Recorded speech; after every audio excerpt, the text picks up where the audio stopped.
Ćao ljudi, šta ima? Evo vas opet u Gambogi Gamingu. Šta ću vam tako danas lepo pokazati? Pokazat ću vam kako ubaciti teksturu GTA 5 u GTA San Andreas. Imate više ili raznih vrsti tekstura za GTA 5. Ja ću vam pokazati najbolju po meni. Imate dosta tekstura. Pa da počnemo, link ćete imati u deskripciji, zato će vam isto trebati ovaj program img editor 1.5, to sam rekao isto u prethodnim klipovima, pa da počnemo. Ovo ekstraktujete samo.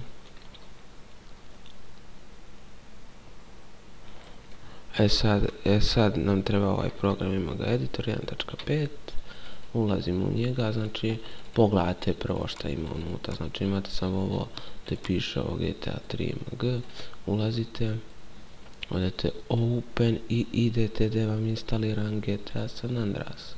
Meni je u ovom slučaju local disk D i sad igrice GTA, evo ga. Sad nađemo ovdje models gdje piše evo i odem GTA 3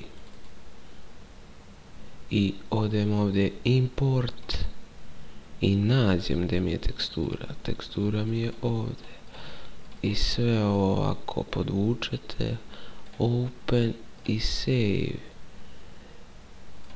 i eto, i to bi bilo to u današnjoj epizodi. Dosta.